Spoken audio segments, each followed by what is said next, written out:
प्रश्न आहे, माणूस मोठा कशाने होतो? जन्माने, परिस्थितीने की संघर्षाने?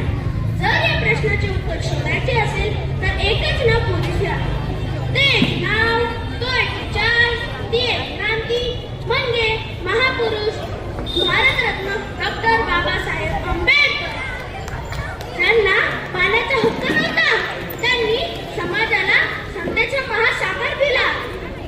ज्यांना वर्गात बसायची परवानगी नव्हती, त्यांनी देशाला कायद्याचे संविधान दिले.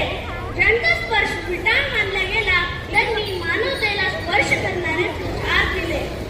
हा एक विरोधाभास नाही, तर संघर्षाच्या इतिहासाची यशोगाथा आहे.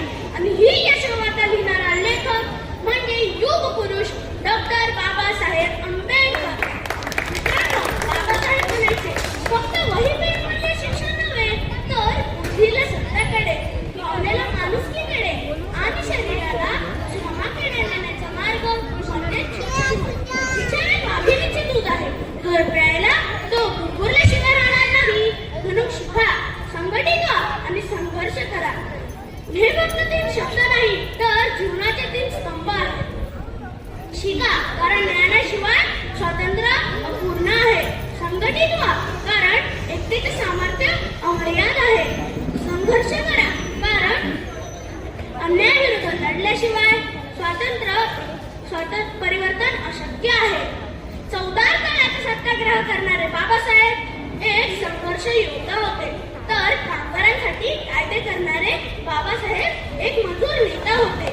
हिंदू कोडपीठ मानणारे बाबासाहेब एक स्त्री मुक्तीचे प्रणेते होते. शूद्र नेमके कोण म्हणणारे बाबासाहेब एक प्रज्ञावंत लेखक होते. ना ढाल घेतली ना तलवार घेतली, ना ढाल घेतली ना तलवार घेतली, भीमाने हातात लेखणी वारंवार घेतली, भीमाने हातात लेखणी वारंवार घेतली. वंचिताच्या जगण्यावर आधार देत, वंचिताच्या जगण्याला आधार देत मोबदले दुःख हजार घेतली, भीमाने हातात लेखणी वारंवार घेतली. मित्रांनो, जाते एवढेच सांगतो. चला शिक्षणाला आपले खरे शस्त्र बनवूया. चला एकट्याला आपली अधोई तलवार बनवूया.